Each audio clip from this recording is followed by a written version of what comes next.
Hey guys, me Sam Stein, managing editor at the Bulwark. I'm here with Will Sommer, author of False Flag. We're here to talk about Pam Bondi, who is stepping in it, to say the least.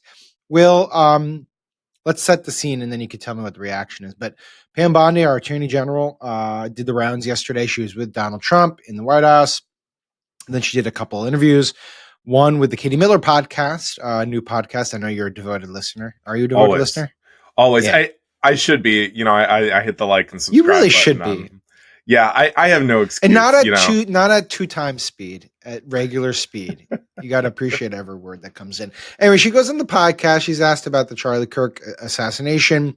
And honestly, she's just sort of basically summarizing the administration's sort of agitation over what it views as a culture of leftist speech that has led to this moment.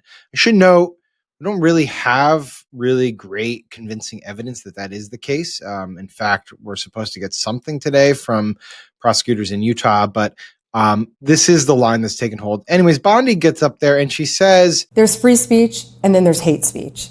And there is no place, especially now, especially after what happened to Charlie, in our society. Do you see more law enforcement going after these groups who are using hate speech and putting cuffs on people so we show them that some action is better than no action? We will absolutely target you, go after you, if you are targeting anyone with hate speech, anything. And that's across the aisle. now, obviously, this is kind of a bullshit legal argument. There is no real distinction between hate speech and, free speech. And people, including the late Charlie Kirk, made that very point. But this has gone over like a turd on the right. Yeah, I mean, this is sort of a classic Pam Bondi moment in that she's sort of saying what everyone else on the right is saying. I mean, she wants revenge. We're going to crush these liberals. But she has to bungle it in such a way that everyone's like, no, Pam, you doofus. What have you done? And she really can't win. I mean, as far as sort of winning the MAGA base over goes. What are some of the reactions that we've seen so far? Yeah, I mean, basically, we're seeing a lot of fire Pam Bondi. Pam Bondi must resign. Savannah Hernandez, who's a Turning Point USA contributor, which is obviously relevant here, given that she's talking about Charlie Kirk. She says, they got to get rid of her. Britt Hume said, essentially Pam Bondi has no idea what she's talking about. And I think what's interesting here is that you might have thought conservatives would have been concerned about all the previous post-Charlie Kirk stuff about, we're going to crush dissent. We're going to designate these leftists as domestic terrorist organizations. But I guess they couldn't really see themselves in those shoes. Couldn't see that happening to them. But putting it into hate speech is is a trigger for them. I mean, because they very much see that as being used against them. And I think that's what has set people off here. Why do they see it that way? Is that just because they have used the idea that hate speech was, that they were being targeted for hate speech during the Biden years, that was such a rallying cry? Yeah, I mean, I think that it's been drummed into them so much that, hate speech is protected under the First Amendment, and that they're just used to feeling that liberals are using sort of regular conservative speech, calling that hate speech to criminalize it. And the other thing I would say here is that Pam Bondi also really angered people when she said, if you're running an Office Depot and you don't want to make a Charlie Kirk memorial sign, we're going to make you make that. And that is just like that you have to bake a cupcake for the gay wedding thing. No, it's not a cupcake, Will. No one has a cupcake at their wedding. It's a regular cake. Jesus Christ. Chic wedding sometimes. Yes, but it was remarkable. It was obviously the analogy was so perfect. It's like they spent so many years arguing that you should not have to force a baker to bake a cake for a gay wedding. Then Pam Bondi's like, but you do have to print out a poster commemorating Charlie Kirk's life if you work at Home Depot. It is true, I would say, that this whole notion of hate speech has been a rallying cry for the right, and that the whole idea of Trump's election was that there was going to be some sort of liberation where you can call people, retarded again, and you could use all the horrible words and epithets you wanted to. And that was true of Elon Musk too, right? Like, if you get canceled for a tweet you posted on X, we will pay your legal bills, right? Mm-hmm. And here we are in this. People. Yeah. Did he actually do that? He did for at least one woman who was kind of like a, New York right-wing Dime Square adjacent woman who got fired for, her tweets. Her bad tweets. And now we're at this place where it's like they're sifting through tweets to try to fire people. Yeah, I mean, look, They're I mean, it's going true, right? Like that's what they're doing. Oh, literally, yeah. And as we've discussed here, not always just celebrations of the assassination, but sometimes it's just oh, here's some things Charlie Kirk said that I didn't like, and then you get fired. Right. I want to just go through a couple more of the reactions to Bondi, and then we can just talk about her place in the MAGA firmament here. Matt Walsh says there should be social conscience for people who openly celebrate the murder of an innocent man, but there obviously shouldn't be any legal repercussions for hate speech, which is not even a valid and coherent concept. Then we have Eric Erickson. Our attorney general is apparently a moron. There's free speech and then there's hate speech. No, ma'am, that is not the law. We have Rokana, who tags JD Vance. So now at JD Vance, your administration is prosecuting hate speech, even though you ran on standing for First Amendment and lectured Europe about not censoring hate speech. And then we have Matt Iglesias. This wasn't true when leftists said it, and it's still not true now that MAGA is saying it.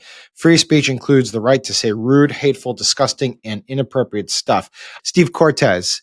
Pam Bondi must be fired. Hate speech crackdown in the name of Charlie Kirk. Kirk rightly despised hate speech laws. The AG statement is ludicrous. I will note, Bondi tried to clean it up, but she did it by just basically reimagining what she'd said in the first place. She said hate speech that crosses the line to threats of violence is not protected by the First Amendment. It's a crime. For far too long, we've watched the radical left normalize threats, call for assassinations, and cheer on political violence. That era is over. She bungled it. I mean, she put it in terms, as we said, that they can understand as being used against them.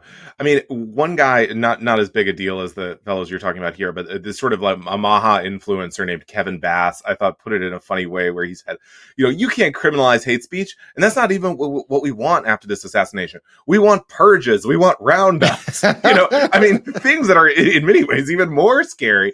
But I think they just see hate speech. Don't even worry about the hate speech. Just jail them. Just just skip the step. So Bondi's been like, I don't know. How would you describe her place in the MAGA universe, right? Like she had this whole thing.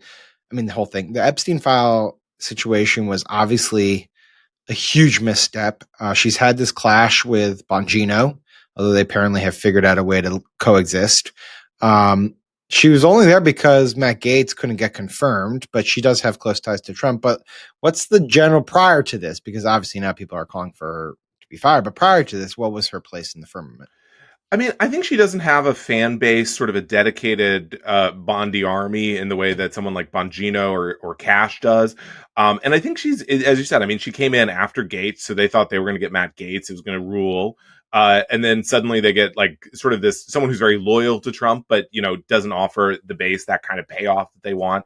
And she's been trying to catch up ever since. And so, she tried the Epstein binders thing to try to win over the MAGA influencers. That blew up in her face. She said, "Oh, I got the client list right on my desk." And then, she never produced that. So I think she's started in a deficit with the base, and now she's kind of flailing around trying to win them back, going on the Katie Miller podcast and putting her foot in her mouth. Well, this is what gets me is like, and I'm sure there's a happy medium between the two polls here, but like, how many times did we see Merrick Garland speak in public during the 4 years of the Biden administration? Like half dozen. Did he do interviews? Rarely. And if he did them, did he like make any news? No. And yet here Bondi's doing like Fox News hits every other night. She's on the Katie Miller podcast. Like she is overexposed in a way that we've never seen an attorney general before. And I think there's a reason that attorney generals try to keep a low profile. It's because everything you say is going to be scrutinized because you are the person, the chief law enforcement officer in the country. So like you can't really fuck it up. You can't say things like this. But that's kind of the requirement for being in this administration, is that you have a lot of public interfacing. And maybe that's just because you got to please the boss. But it does strike me that she's overexposed. The Fox News stuff comes up a lot. I mean, I went to early in this administration, I went to this rally that was sort of like, why aren't we rounding up the libs outside of the Justice Department? And they said, why is Pam Bondi going on Fox News so much? Why is she always in that studio? And so, I mean, I do think like some of this is misogyny because, they're not really, there are a lot of people who are doing podcasts and Fox News in the administration, but they really keyed in on her appearances. You think it's misogyny because they're just picking on her because she's a woman, but I think she is also...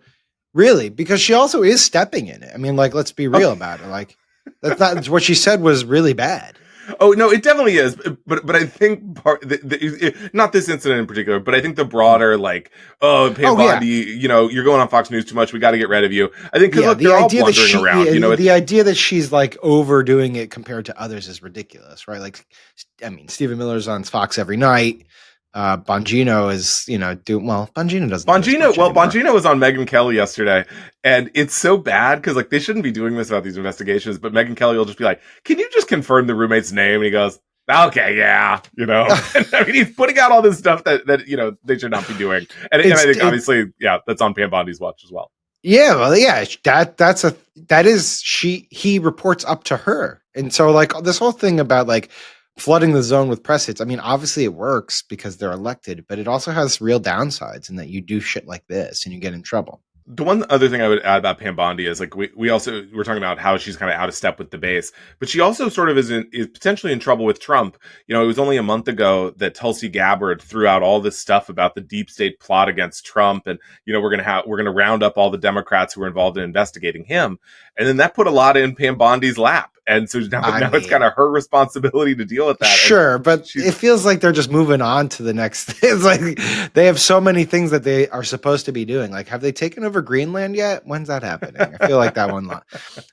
Anyways, okay. Well, we'll see what Pam Bondi, how much longer she has. I think she's fine, but we'll see. We'll move on to the next controversy after this. Will Sommer, author of False Flag. Thanks, buddy. Appreciate it. Hey, happy to be here. Talk to you later, man. And subscribe to the feed where you get talks like this. Talk to you later.